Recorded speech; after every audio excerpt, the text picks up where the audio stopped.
Salut mes débunkers, débunkeuses, content de vous retrouver car ces 2 dernières semaines étaient un peu chargées pour moi niveau boulot, donc j'avais pas eu le temps d'enregistrer un zapping. Pas de panique dans la maison debunk, j'ai toujours un stock de vidéos fake d'avance. Alors je fais un petit rappel du principe de la chaîne, le but est de vous apprendre en vous donnant les techniques et astuces, à avoir un regard critique et non passif, des vidéos que vous voyez défiler à longueur de journée sur vos réseaux sociaux.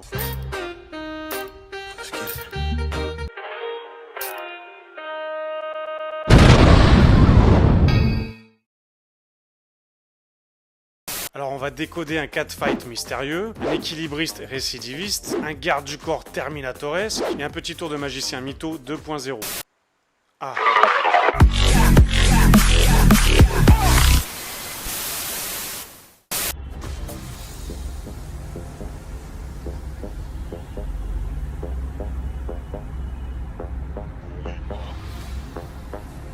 Ah, ça me replonge un peu dans mon enfance. Samouraï Pizza Cat.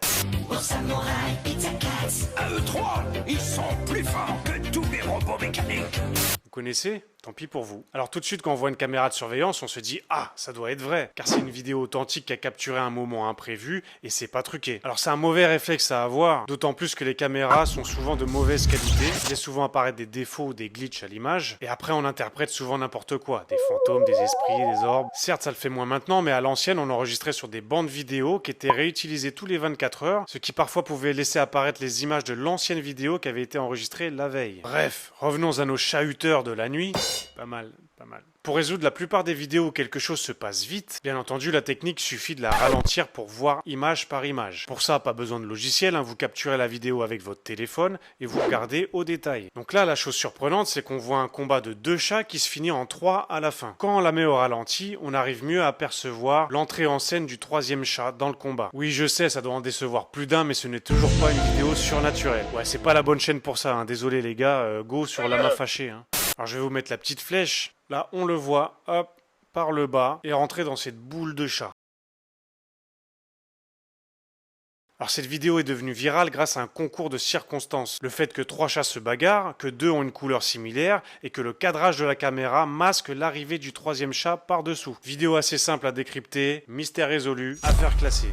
Prochaine vidéo, c'est un récidiviste. Pour ceux qui ont vu mes précédentes vidéos, je l'avais déjà démasqué ce mec-là. C'est la contrefaçon Wish de Rocky Byun, le coréen qui met tout en équilibre. Alors je vous mets le lien de la vidéo où j'en avais parlé en détail. Vous pouvez la regarder par ici.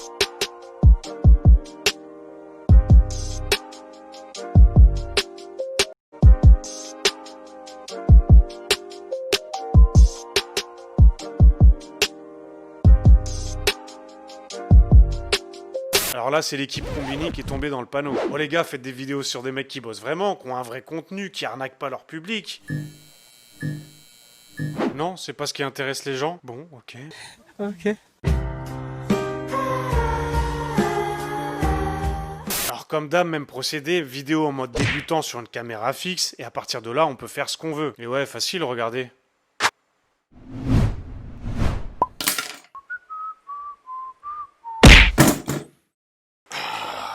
Donc superposition de 2 calques vidéo, il fixe la partie où il y a les objets en équilibre et ensuite il se retire. Trucage de piètre qualité, glitch partout, morceau de doigt qui traîne ici, et j'en passe. On lui souhaite une longue carrière dans la mythomanie. Salut l'artiste, salut l'art triste.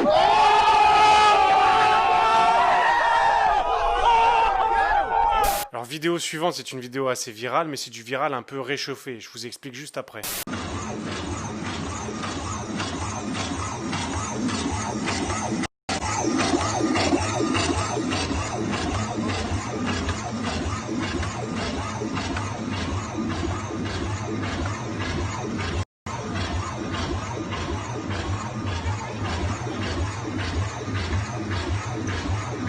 Alors la vidéo fait le tour du net actuellement parce que ce serait soi-disant un garde du corps du roi du Bahreïn. Bahreïn, c'est une petite monarchie aux Émirats, Dubaï, Qatar, tout ça. Donc si on lit la légende sous la vidéo, on aurait un super bodyguard qui renverrait Kevin Costner à la préhistoire.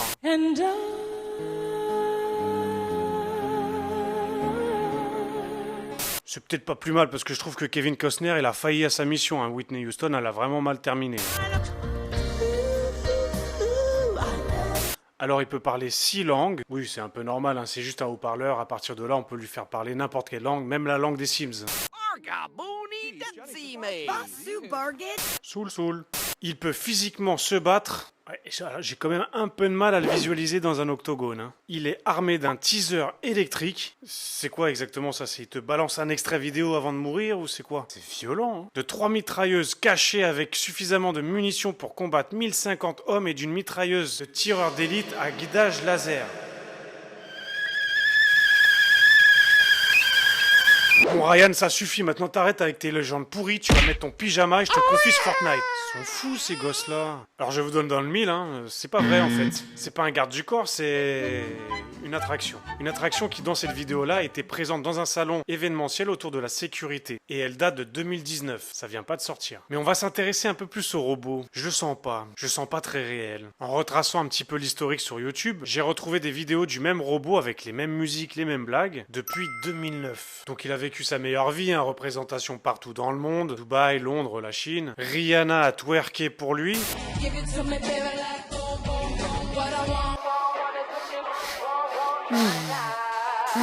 Oui, je suis jaloux. Go me réincarner en robot, quoi. Mais non, pas celui-là.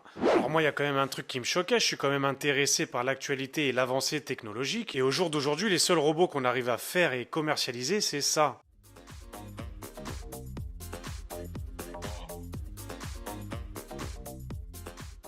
Spot le chien robot. Le robot qui sert à... rien. Petit jouet à 75 000 $, tout de même. Livré sans croquette, apparemment, il en a pas besoin. Ah!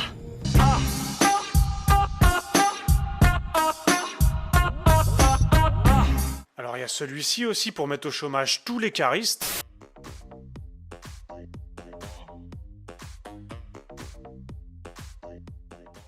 Mais en fait, c'était pas mieux de bouger toute la palette simplement avec un Fenwick? Bon, ne vous inquiétez pas, le chômage, c'est pas pour maintenant les caristes. Alors pour montrer un truc qui ressemble un peu en version humanoïde, on a aussi ça.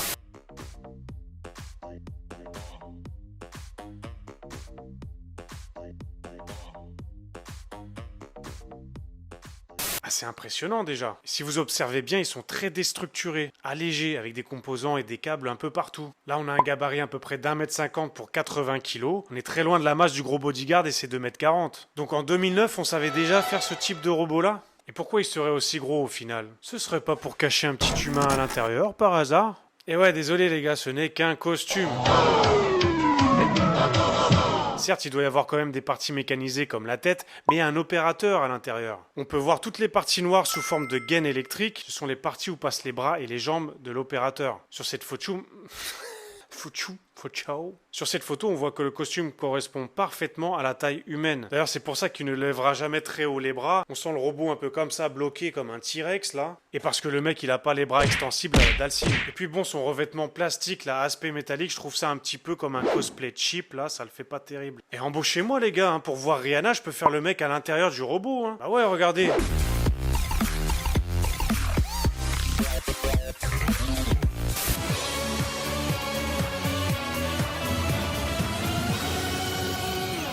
Alors j'ai retrouvé le nom de la compagnie qui est Cyberstein, et ils ont même une fiche Wikipédia qui en parle.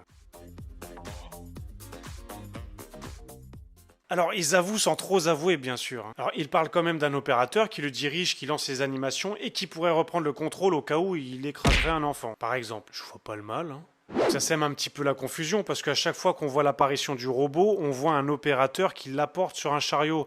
Donc voilà, on sait pas trop s'il parle de l'opérateur à l'extérieur ou à l'intérieur. Peut-être des deux. En bref, c'est autant un robot que Mickey à Disneyland est une vraie souris.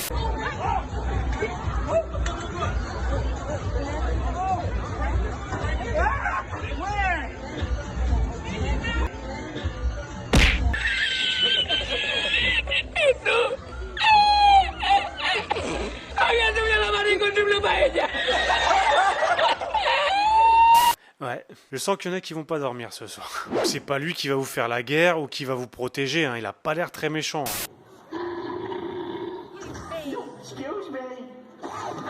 Ah, en effet. Ça devient gênant là. Je pourrais dire qu'il est autant dangereux que Nono le robot. Nono le robot. Avec toi, il y a des jeux rigolos. Nono le robot, t'es rigolo. C'est mon copain. Oui, je l'avais commandé à Noël. Et je l'ai eu. Et non, je n'ai pas 70 ans. C'était il y a pas très longtemps.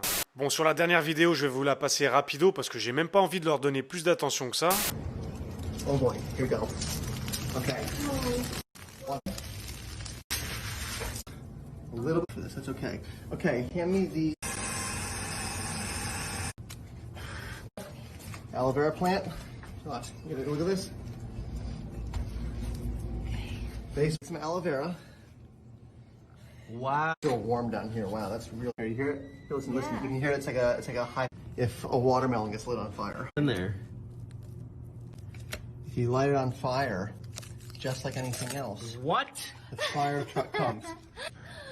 J'ai même plus envie d'appeler ça Magicien 2.0, ça vaut même pas ce nom-là. Comment on pourrait appeler ça? Des créateurs de gags? Des gagueurs? Je sais pas, aidez-moi à trouver un surnom assez charlatan là. Bien sûr, c'est toujours des tours qui font 4-5 minutes avec une tonne de préparation, plein de choses à faire, de blablabla, de fausses hésitations, face à leurs complices mauvais acteurs. Mais alors pourquoi toujours ce même procédé? Alors déjà, garder les gens pendant plusieurs minutes, c'est plus avantageux pour leurs statistiques d'audience. De deux, essayer de donner la crédibilité au tour. Et surtout, en fait, rendre le tour quasi impossible à reproduire chez soi. Non mais sérieux, qui va acheter une pastèque pour lui mettre le feu, utiliser un extincteur, sortir la perceuse et lui faire des trous, et qui a un d'aloe vera en pot de fleurs dans son jardin? Admettons même que t'aies tout ça. T'aurais pas tout simplement la flemme de faire ça? Au lieu de te faire un petit smoothie, menthe, pastèque et de le siroter devant un bon épisode de Debunk TV? Ah ouais. Et si encore après tout ce cinéma, on avait un tour intéressant de se poser un minimum la question de savoir comment il a fait? Bah non, ils prennent même plus la peine de faire quelque chose de propre, ils s'en foutent littéralement maintenant. Donc voilà l'astuce, il fait un trou sous la pastèque, il y fout le jouet et c'est parti. C'est un peu, attendez, je vais vous faire un tour là. Et je serais même pas étonné de le voir un de ces quatre, celui-ci. Et en parlant de pouce et le gros bouton rouge là, n'hésitez pas si mes zappings vous plaisent, s'il y a des choses à dire ou à améliorer, dites-le moi en commentaire. Je réponds à tout le monde, je suis pas trop débordé encore. Merci aussi à mes nouveaux arrivants d'Instagram. On se retrouve très bientôt, la petite cloche vous avertira de la prochaine vidéo. Allez, bisous et à très bientôt l'ami Debunk. Il n'a pas encore fini celui-là là.